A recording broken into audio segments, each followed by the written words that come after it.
Hi friends, எல்லாருக்கும் வணக்கம். இன்றைக்கி தான் வந்து என்னோடய ரொட்டீனாக ஃப்ரெஷ்ஷாக ஸ்டார்ட் பண்ண மாதிரி ஒரு ஃபீல் ஆகுது.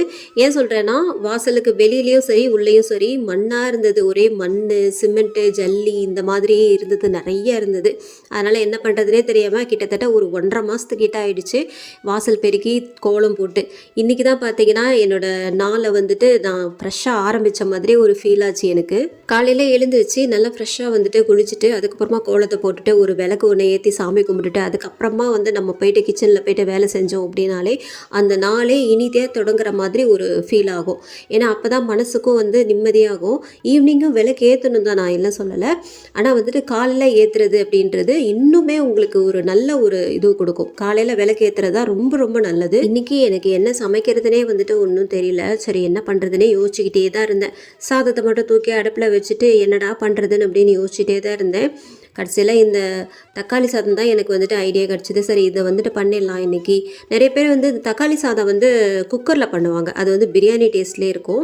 நான் வந்து பார்த்திங்கன்னா அப்படி செய்யாமல் வடைச்சட்டிலேயே, அதாவது வடைச்சட்டிலே வந்துட்டு இந்த கடுகு, எண்ணெய் இந்த மாதிரி எல்லாம் சேர்த்து, அதுவும் பார்த்திங்கன்னா கரம் மசாலா, இஞ்சி பூண்டு பேஸ்ட்டு இந்த மாதிரிலாம் சேர்த்தோம் அப்படின்னாலே நமக்கு வந்துட்டு பிரியாணி டேஸ்ட் வந்துட்டு கிடச்சிரும். இது ரொம்பவும் வேலை ரொம்பவும் ஈஸி. நான் இப்போ ஒரு இஞ்சி பூண்டு பேஸ்ட்டு பேக்கெட் பிரித்தேன் பார்த்தீங்களா, அது மேலே உள்ள கவர் பார்த்தீங்கன்னா அவ்வளோ பளபளன்னு சூப்பராக வந்துட்டு பேக்கிங்லாம் பண்ணியிருக்காங்க. ஆனால் அந்த இஞ்சி பூண்டு பேஸ்ட்டை பார்த்தீங்கன்னா ஒரே தண்ணியாக ஒரு மாதிரியான கலரில் இருந்துட்டு இருக்குது. நிறைய பேர் பார்த்தீங்கன்னா அந்த இஞ்சி பூண்டு பேஸ்ட்டு ஈஸியாக வந்துட்டு நமக்கு வேலை முடியும் அப்படின்றதுனால கடையில் வாங்கி யூஸ் பண்ணுவீங்க. யூஸ் பண்ணாதவங்க ஓகே, யூஸ் பண்ணுறவங்களுக்கு நான் சொல்லிக்கிறேன், அதை வந்துட்டு வாங்கவே வாங்காதீங்க.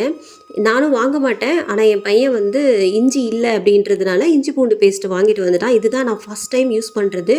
சுத்தமாக மணமே இல்லை. ஒரு ஒரு ஒரு டீஸ்பூன் போட்டோம் அப்படின்னாலே சுத்தமாக மணமே இல்லை. அந்த இஞ்சி பூண்டுக்குண்டான மணமே சுத்தமாக கிடையாது. அது மட்டும் இல்லை, அதோட கலர் பார்த்தீங்களா ஒரு மாதிரி அழுக்கு தன்மையாக இருக்குது. இஞ்சி பூண்டு பேஸ்ட் வந்துட்டு நம்ம வீட்டில் ஃப்ரீயாக இருக்கிற டைமில் இஞ்சி பூண்டு பேஸ்ட்டு அரைச்சி வச்சுக்கிட்டோம் அப்படின்னாலே 1 மாதத்துக்கு வந்துட்டு அது வரும் கண்டிப்பாக. அந்த மாதிரி யூஸ் பண்ணுங்கள். கடையில் மட்டும் இஞ்சி பூண்டு பேஸ்ட்டு வாங்கவே வாங்காதீங்க. ஏன்னா இவங்கெல்லாம் எப்படி தயாரிக்கிறாங்க அப்படின்னு கூட நமக்கு தெரியாது இல்லையா. அது மட்டும் இல்லாமல் இந்த பொடி ஐட்டம்லாம் இருக்குது பார்த்தீங்களா, கரம் மசாலா, இந்த மிளகாத்தூள், மஞ்சள் தூள், இது எல்லாமே பார்த்திங்கன்னா நம்ம வீட்டிலே செய்கிறதுக்கு நம்ம முயற்சி பண்ணணும். அது மட்டும் இல்லாமல் அதிலெல்லாம் என்னென்ன கலப்படம் இருக்குது, இல்லை கெமிக்கல் இருக்குதா, இல்லை வந்து இந்த கலர் பவுட்ரு வந்துட்டு சேர்க்குறாங்களா அப்படின்ட்டு நமக்கு எதுவுமே தெரியாது. என்னென்ன கலக்குறாங்க அப்படின்னு கூட வந்துட்டு நமக்கு தெரியாது. சுத்தமாக தயாரிப்பாங்க, வெறும் அதில் மிளகா மட்டும்தான் இருக்கும் அப்படின்னு நம்மளால சொல்ல முடியாது. நான் சின்ன பிள்ளையா இருக்கும் போதெல்லாம் ஏதாவது கறி வாங்கினாங்க அப்படின்னா இந்த உரல்லையோ அம்மியில் தான் வந்து நல்லா மசாலா அரைச்சி அப்படி தான் வைப்பாங்க. ஆனால் இப்போல்லாம் பார்த்தீங்கன்னா அந்த மாதிரி இல்லை, ரெடிமேட் மசாலா வாங்கி கொட்டிடுறாங்க.